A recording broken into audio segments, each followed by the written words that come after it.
Hey everybody, welcome. I'm so excited about today because when you get to witness a human being move from reacting as a human being and moving into spirituality and reacting from spiritual principles and watch this literally meteoric rise to success for someone that like myself, and I think a lot of us are disappointed, we're confused, we know that we have more potential and we don't seem to get to it, and we take a lot of shots at different things, different entrepreneurial things.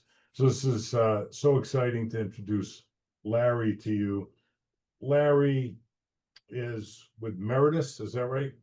Meritus Capital, correct? Yep. Meritus Capital, that lends somewhere in the vicinity of 4 billion a year. You guys are doing 3 to 4 billion a year, right? Correct. Yeah. So tell us a little bit about what you do there, and then we'll backtrack, and then we'll get down to how the change took place for you. Sure. I'll keep it super simple. And I've been privileged to be a part of the Meritus Capital team going on 18 years now. We're one of the largest privately held direct lenders in the accounts receivable finance space. Just to keep it super simple, essentially what we do is we bridge the gap in business owners' accounts receivable. So they might be providing a service or a product to another company and then billing them for that product or service. And sometimes they have to wait 30, 60, 90 days to get paid. So they're floating payroll and operating expenses that whole time. What we do is we'll advance them 90 to 95% of the cash value of their invoices and pay them the same day that they invoice the customer. So their revenue cycles down to 0 to 1 days. And now they have all the capital that they need for their operating expenses. Their customer pays us 30, 60 days, 90 days down the road. We then take out our fee and release whatever was left over, the 5 to 10% that was left over. It's typically going to run around 1.5 to 3% on the cash value of the invoice, depending on how long the customers take to pay.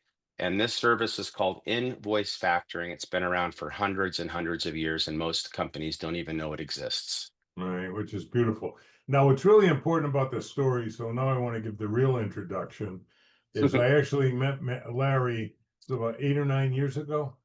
Correct. And Larry was running a business from his home, trying to help people with their taxes and taking flyers in network marketing and looking for, a way to generate as an entrepreneur from home.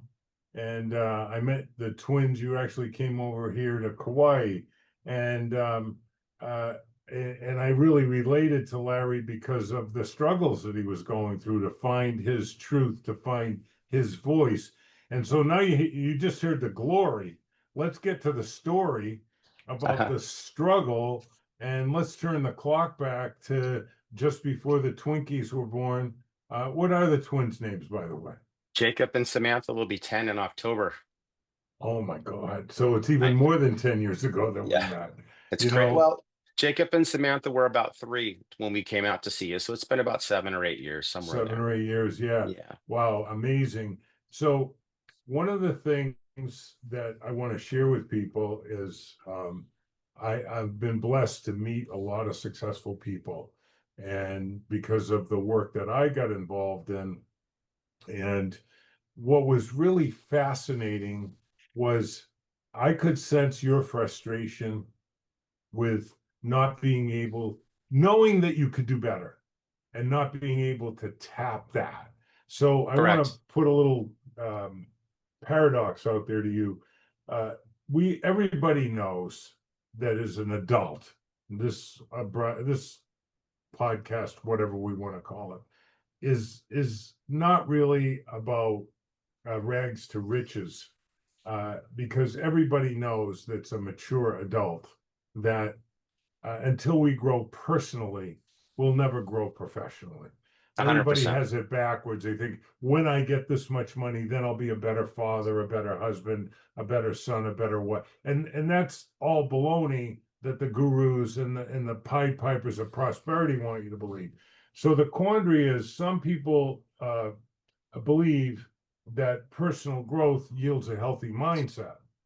Others believe that you can't develop personally until first you develop a healthy mindset. Um, what's your opinion of that?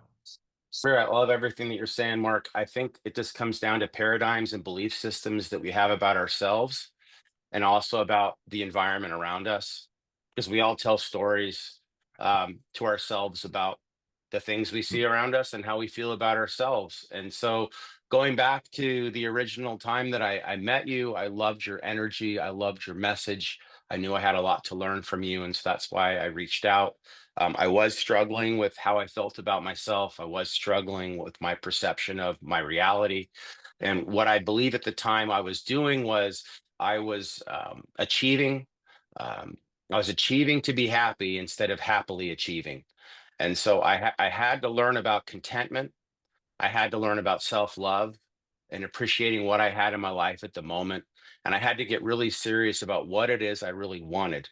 And I think that I wasn't sure what that was. I knew it wanted something greater than I had, and what I ended up discovering was it was principles and ideals that I held within my heart that I was searching for most more so than any type of monetary gain that I was going to get from a transformation that I was looking for within myself, if that makes sense. Yeah. So the discontent, I mean, I know we've talked about this uh many years ago, and it's still a truth today that Thoreau wrote, most people live lives of quiet desperation. And I certainly was, and went through a transformation. Does that describe you at all? A And hundred can percent. A yeah, hundred percent. yeah, And it was all tied to my past. I mean, we all have a story to tell. Um, my story is probably a lot like a lot of others when it comes to maybe a rough childhood or a parent that was too hard on them, which left me with some battle scars and some misconceptions about who I was and who I believed I was. And so I think I was carrying that weight around with me for, when I met you, I was in my 40s. I'm 51 now. In the last decade, a lot of transformation and healing has taken place because I just opened up the space within myself to allow it to happen. I was holding on to resentments and anger and bitterness, all that stuff that's cancerous to our souls and prevents us from achieving and to rising to whatever level we're trying to get to in our lives. right. So one of the things that I love about your posts on LinkedIn, and folks, there'll be a link to learn more about Larry down below. Just contact him through LinkedIn. Check out his posts. I love the stories that you tell about how you started to piece together the ethical salesperson. And I Hmm. loved your little vacuum cleaner saga. Can you tell us a little bit about that and how these little things and this discontent were really shaping you, right? Sure. Before my real first opportunity in sales came with the Kirby company. Everybody knows about the Kirby vacuum cleaner. It's iconic. And I had an opportunity to sell those door to door in Santa Rosa, California. One of the things I loved about the Kirby company is they're huge on personal development, which they have to be because they have people going out in the streets selling $2,000 vacuum cleaners cold door to door. You got to be insane to do that to a certain degree. So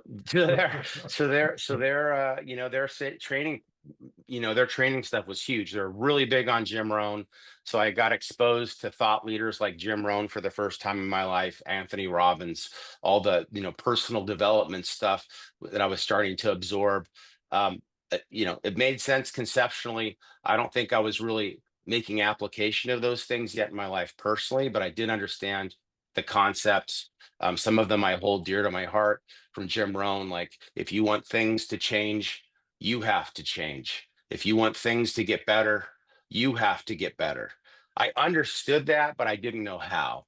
I just didn't know how yet. I needed more information. I needed more inspiration and guidance to help me get to connect the dots, if you will, when it comes to those types of things. Yeah, so one of the things that Jim Rohn talked about, um, because I met this guy, Tom Big Al Schreiber, Yeah. And that shifted my network marketing career. He said, "No, if you get stuck, find Jim." I said, "Okay." So I went out and used the skills and started doing better in network marketing, and then hit some pin levels and all that. And I got stuck at about 10,000 a month. And so I called him up. I said, "You told me to find Jim. I don't know who Jim is." He said, "Jim Rowe, let me introduce you." So I met him, and Jim gave me one of his quotes, but he really elaborated on it. The significance of it was work harder on yourself than you do on your business. Correct. And like yourself, it made a lot of sense, but I didn't know how. But it put me on a pathway to work harder on myself. And obviously, what you're talking about is the seeds were in there, right? The different quotes you gave from Jim and the Robbins and all this. It makes sense. But how do you do it? How did you find your pathway to take these wonderful sayings and R2A to them, recognize, relate? How do you assume, how do you actually apply those things? What was your pathway to creating transformation by taking those quotes, but making them a practical experience on a daily basis? Yeah. I think that people overcomplicate this. The seeds were there. I had had enough people come along in my life over 2 decades that watered those seeds. I saw people getting results in their lives because they were applying those seeds. So I knew it really worked. What it really came down to for me, Mark, honestly, and I think a real pivotal moment in my life, it just happened to be when I met you and I took a leap and did the master keys. Now, my original purpose for doing the master keys was completely something different professionally. But through that process, and honestly, after the master keys, I still had some work and some ruminating that was going on. But I know this is going to sound too simplistic, but I just had to decide. I had to make a decision and I had to commit. I had to commit to the things that I understood and the other things that I knew to be true that I was resisting. It's like, oh, all those things are good for everybody else, for me, because I'm a worthless piece of whatever. I was still holding on to that stupid message that I had about myself. And I really needed to let that crap go. You shared a video during the Master Keys. I imagine you probably still share it because it's so powerful, about finding Joe and cracking off all the cement to get to the gold. Those things were so precious to me and so helpful. And I had many nights where there were a lot of tears. Jordan, my wife, and I both did, because she's had her own transformation through the Master Keys as well. Um, and she would be here today, but she's sick and taking care of her kids. But with that being said, it was about making a decision and committing and letting go of old belief systems that I knew were absolutely killing me. They weren't serving me in any way, and really start to appreciate and love Larry for who he was as a person, not in a narcissistic way, but in a healthy, balanced way, because we have to have a level of love and appreciation for ourselves if we're ever going to be able to give that to anybody else. Right. I love in Jerry Maguire, Dickie Fox was his mentor, and there's a couple of clips of Dickie Fox, and he says, "If you don't love everybody, you can't sell anybody." That's And right. so that self-love, like you're talking about, not in a narcissistic way, but realizing that we're all connected. Yeah. What Larry's talking about is the gold and the cement. It's a wonderful story about the golden Buddha, about a little village in Thailand that was going to be invaded by the Burmese, and they had a larger than life solid golden Buddha, which was the only thing worth plundering. And sure enough, these caissons rolled in, and they got the idea before they rolled in, let's cover it in cement, and which they did. And of course, the Burmese didn't see any reason to plunder it. And they stayed for quite a while, many, many, many years. And then after they left, one day, a young monk's outside praying outside the golden Buddha, the cement Buddha, and a little piece fell off of cement. And he saw something shiny under there, and he chipped away, ran back to the monastery. Buddha's golden, the Buddha's golden. And they all came out, and sure enough, the Buddha was golden. Now, what's the metaphor here? Well, we're all born golden, connected to all truth, all wisdom, all love. We don't go get love. We are love. Correct. And that you know everything the Buddha knew, everything Jesus knew, everything all the illuminated ones knew. But then we go to school, and this is how little boys behave, this is how little girls behave, this is how black kids do, white kids do, Asian kids, and we dress Correct. a certain way. And of course, we know the school system punishes divergent thinking and encourages convergent thinking. In other words, they tell us you can be anything you want to be, but you better follow the rules like everybody else. You're going to the principal's office, go 3 times. You're going to get kicked out and live in a box under a bridge. And That's so the right. individual gets crushed. And the scars that we all have from either authentic traumatic experiences or a perception that they were traumatic, and probably a combination of both, Yeah, sometimes making them bigger, sure. is this is the cement that Larry's talking about. So the cement cracked for you, right, It through did. discontent. So how would you encourage people that are discontent that this may be your chance to make a different decision? Well, I mean, like I said before, it really comes down to making that decision, right? But I think, Mark, and this is something that you were so good at, pulling out of people. And the question, the ultimate question that you asked Jordan and I, that really started to awaken things within us that we didn't know were there, is, what do you want? And I really did not realize, because you shared with me that most people do not have a clue what they want. And I test that out all the time.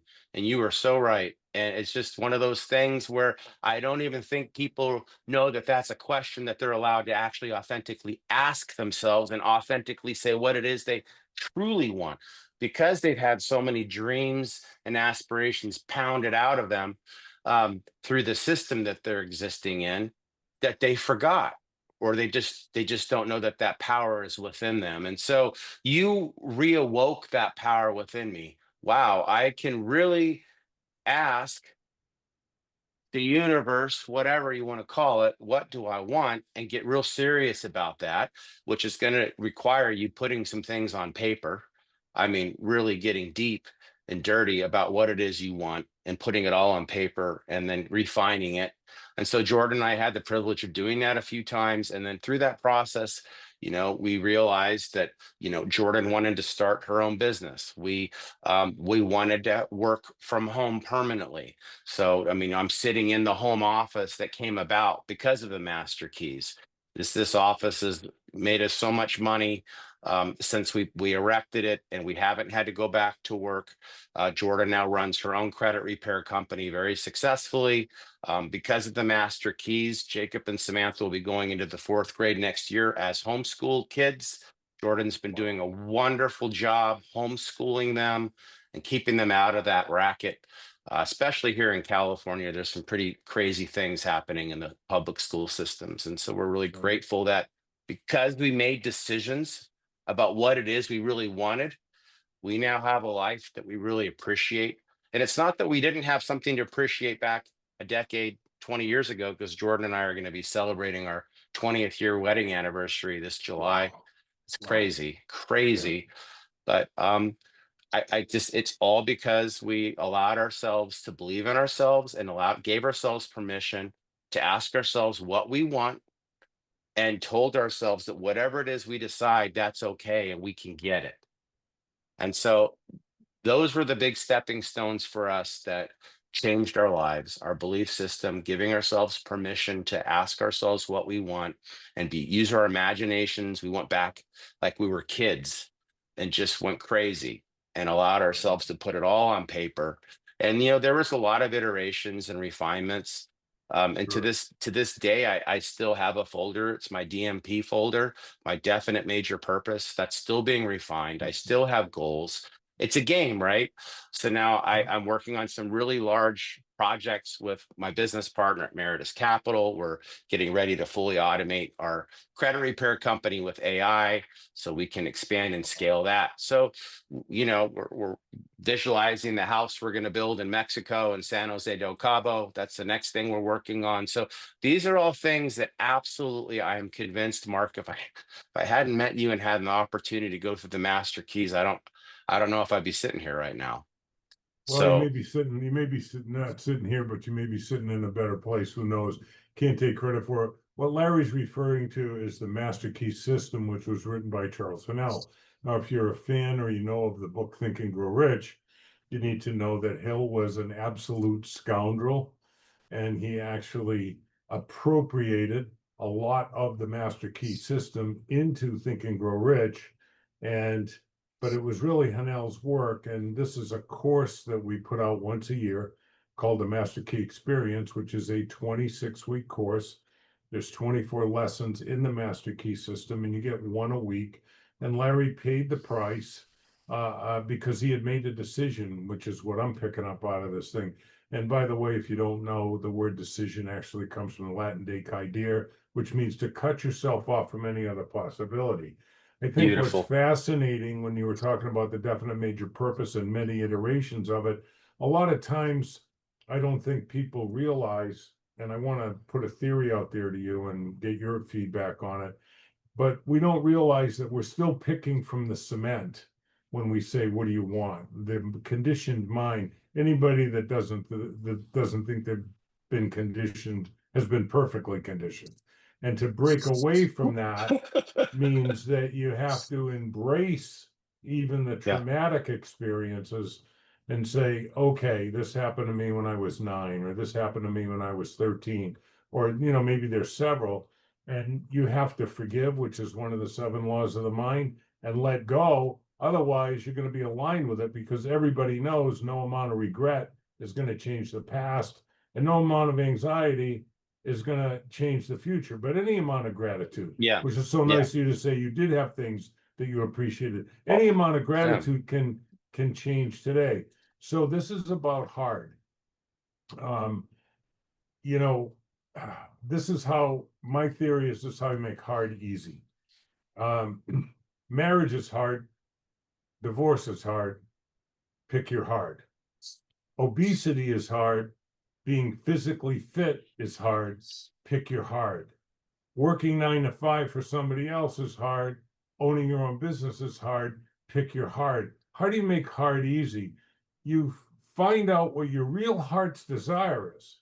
And one of the things that we suggest to do is write down 20 things that you want, and then get away from it for about 10 minutes and go back and say, why did I make that decision? Why do I think that that's important? Why do I think that's what I want? Is it Mm. conditioning, unconsciously trying to fit in? So this is what he meant by I think one of the parts of the process we went through of many iterations to find out what you want. I think that you can make easy hard when you choose with your heart, because when you choose with your heart, then Einstein's theory of relativity comes in. And this is what I mean. Einstein defined the theory of relativity this way: kissing a pretty girl for a minute feels completely different than sitting on a stove for a minute, a hot stove for a minute. So choose your heart. And I think if you choose with your heart, that the challenges and the setbacks and the betrayals and all the wonderful things that happen in the break, I think that it then becomes timeless because you're doing what you love. What's your Sure. feeling about that? I'm definitely doing what I love, which is interacting with people and solving problems. I've always enjoyed that. Um, I love that you said pick your heart. I can't tell you, Jordan and I have that phrase locked in our core memory banks. Just the other day we were talking about how hard this school year was with the kids, and do we keep going with homeschool, or do we put them into something else? And we both looked at each other and said we need to pick our heart, because homeschooling is hard, sending them out into the world is hard. Which hard do we want? And, Yeah. and that was it for us. We're still homeschooling because we know what we want. We know why we started that process. And we just need to remind ourselves to pick our hard. And that's a very, very valuable, simple lesson that I was able to glean from you. And I've kept it close to my heart all these years. So that's the truth. Everything's hard. I guess to a certain degree, even though I try not to think that way anymore. I look at anything that I used to perceive as hard as just an adventure, and a way for me to grow and expand my horizons as a human being, and maybe have an opportunity to help somebody else along the way. My past is littered with all kinds of things that I used to use as the reasons why I was self-destructing, all the way back to when my biological mom abandoned me in a park when I was 3 years old, to being adopted into an alcoholic, abusive home. And I held those things really as reasons why I couldn't succeed. And the shift for me was, now I embrace all of those experiences that give me context and understanding about life, and it's how can I use these situations to help build and inspire other people. So I've really flipped the switch on that to a curse to a blessing, right? All these experiences in my life, however hard and terrible they may have seemed at the time, are blessings if you choose to look at that way. It all comes down to perception and how you choose to see your life and how you choose to see other people. And so we really have to reframe and restructure the way we think about things, and the way we make decisions, and the way we go about attacking the things we want in our lives and the reason why we're attacking them. So if we're going after things because we think it's somehow going to complete us or make us happy, it never will. We've all heard it. It just won't. You have to do the inside work first, and chip away at that cement to get to the gold, so you can go out and start harvesting the life that you really want. Well, that's really beautifully said. You know, I think that the idea of the trauma that you experienced and got into a place of forgiveness and gratitude for it Correct. is really, really so critical, because it's giving you empathy, which makes you a better relator. Tell That's me right. about that. In terms, does that help you understand? Maybe you just caught a guy he was having a bad moment, right? When you're Yeah. relating with a client, relate this to clients. Obviously, you're a great relator to people. Do you think that those experiences and coming to understand them and grow into a place of almost gratitude about them, right? Because you've been able to let them go, has that made you a better relator? 1000%. And one of my favorite sayings, I believe it may have been derived from something in recovery, but it's, you can only keep what you have by giving it away.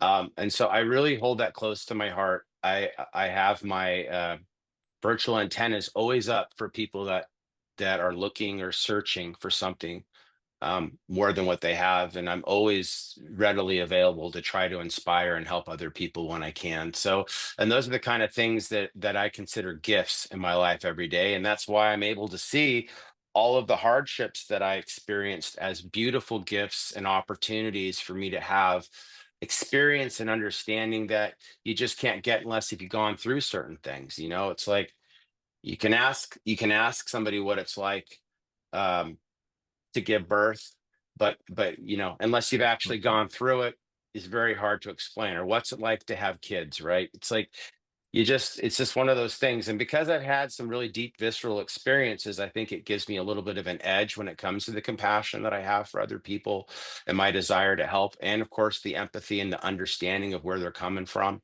Those are all gifts and powerful tools that we get to use to try to inspire and help people grow and be better than they are today. Yeah. If you watch some of Larry's, he does these great, short, highly impactful videos on LinkedIn. They're just a couple of minutes, 2, 3 minutes, and they're fantastic. Because what I picked up from you, what you're really saying, and I'd like you to expand on this if you can, is that Wallace Wattles, which is where Hanel got a lot of his material, Hanel wrote the Master Key System.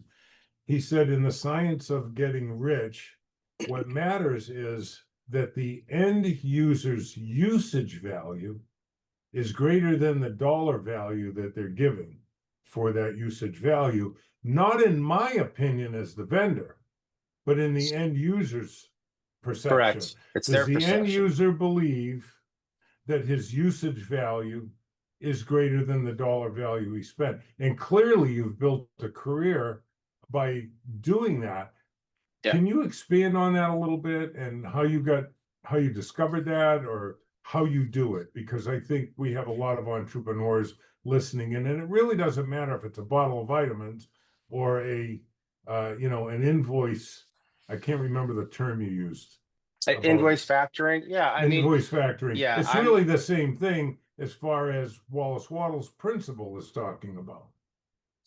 yeah. I mean, if I'm hearing you correctly, this is Wallace isn't the first one I mean, he probably, yeah, he had to have said it before.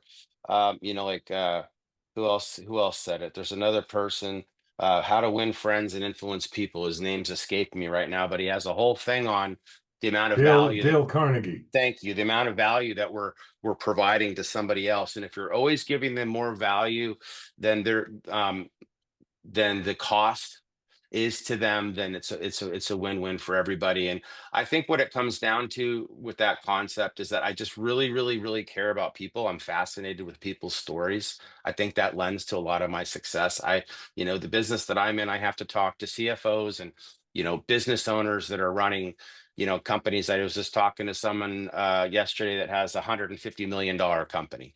It's like, but they're just normal people that are struggling with issues just like everybody else.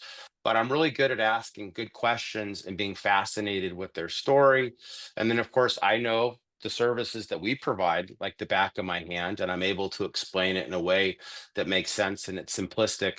So, yeah, and for them, the amount of value they're getting is they're literally getting the keys to the kingdom for their business so they can unlock potential to scale. And most of my clients are stuck in some holding pattern of trying to get to the next level with their business. And it usually just comes down to cash flow constraints.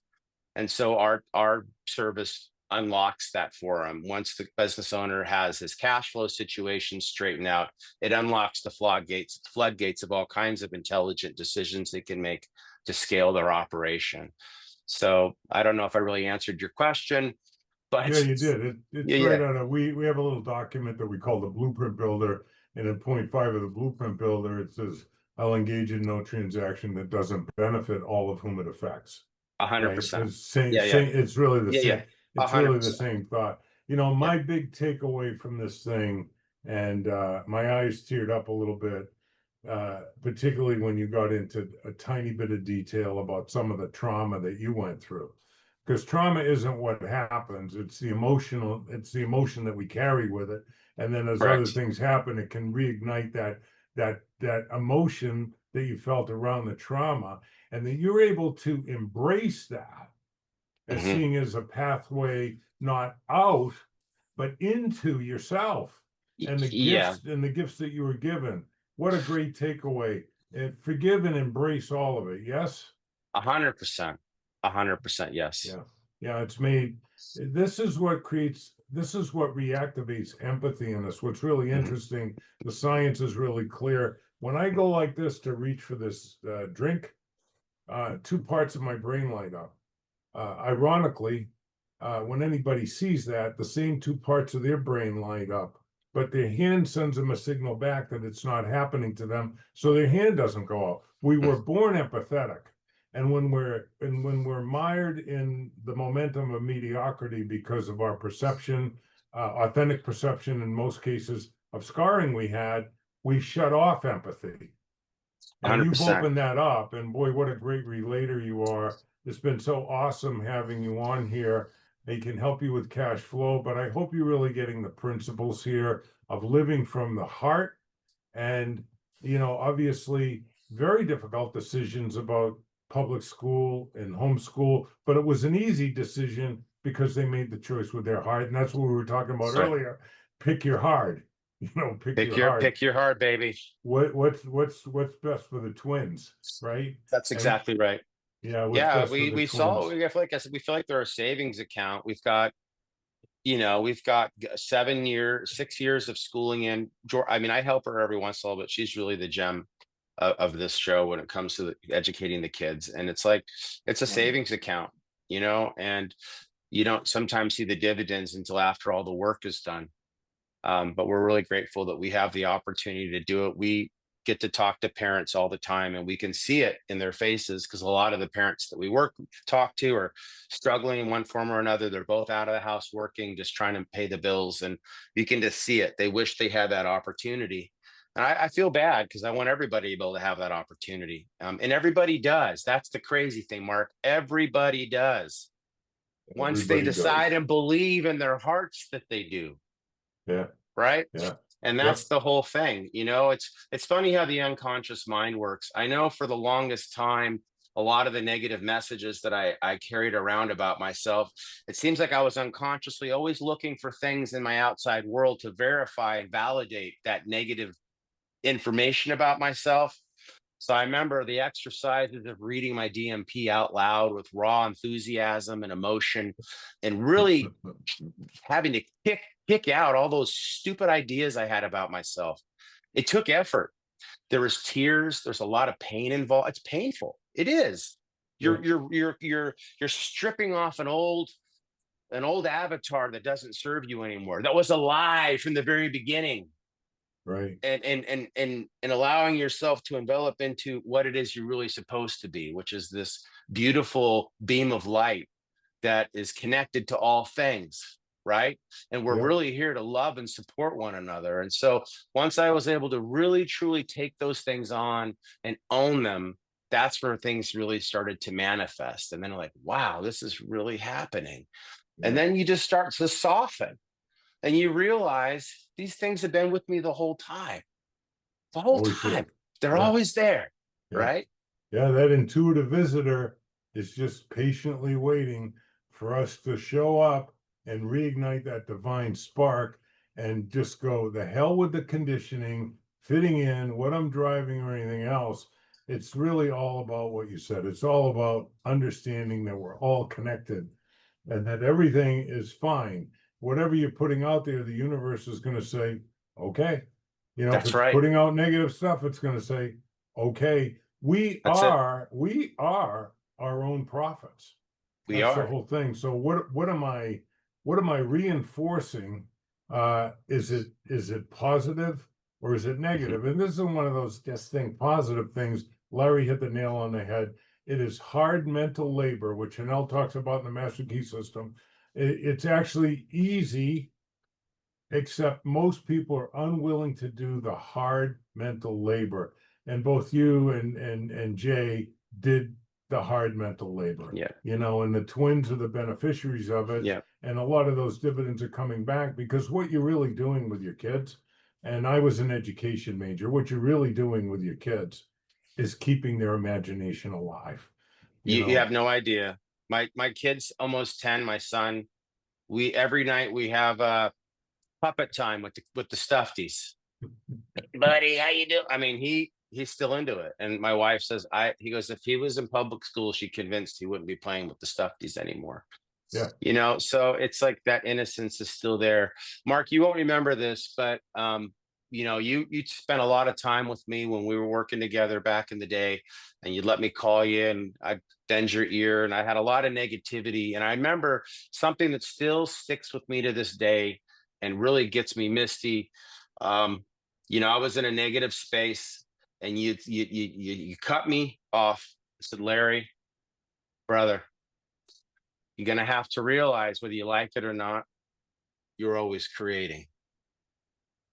And that woke something huge in me. And I just want to make sure that I'm glad I remembered to say that, because I want your audience to hear that we are always creating, either the life that we want or the life that we don't. Right. Pick your heart. Yeah. Or somebody else's life. Or somebody else's because life. We're a copy of a copy, and then we wonder why we're unhappy. But you need to embrace, like Larry has, that conflict is your higher self saying, I don't want this. And your habit self saying, yeah, but this makes me feel secure, even though I don't like it. We don't determine our lives, our habits do, and to do the hard mental labor to alter the habits. By the way, here's one of the big lies out there. It takes 21 days to develop a new habit. Good luck believing that one. That's another one of those Pied Pipers of prosperity nonsense. Some of them even say, just listen to this for 7 minutes and your life will be changed. Sure. You're better off trying to buy a lottery ticket. But anyway, such a great point. We are always creating. We do fulfill our own prophecies. So learn how to make them good ones. Make sure you're on our list. You can get a scholarship into the Master Key system, and you can find Larry on LinkedIn. So we always close the same way, and that is with a small handful of just very short answer questions, just impulse, whatever comes to your mind. Sure. Larry, what's your favorite word? Thank you. Nice. What's your least favorite word? No. What turns you on, Larry, creatively, spiritually, or emotionally? It's all encompassing for me.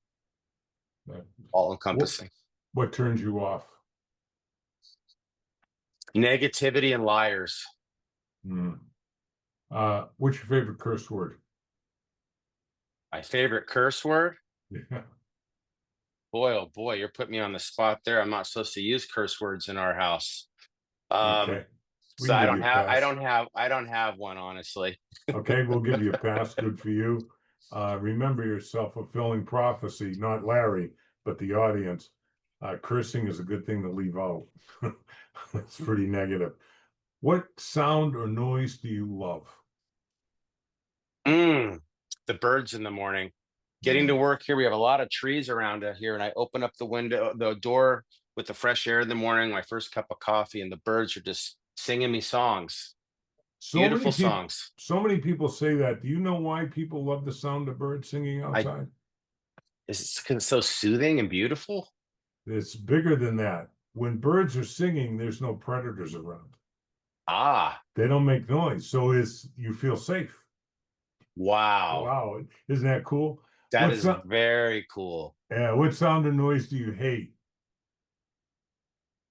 Sound or noise that I hate. Uh, I have never thought about that before. I'd have to think. I mean, anything that was just noise pollution, I guess, loud sounds that were distracting my serenity. It's hard Yeah, to pick one specifically. I hear you. Try the 6 o'clock news. But Yeah, anyway, uh, yeah. if you were to try another profession other than the one that you have, what do you think you might like to attempt?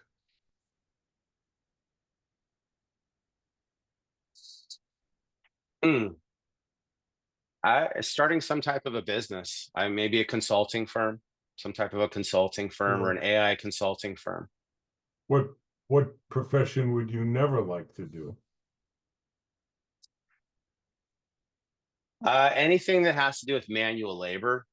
Uh, One of my favoriteest uncles really planted a seed in me when I was a kid because he owns a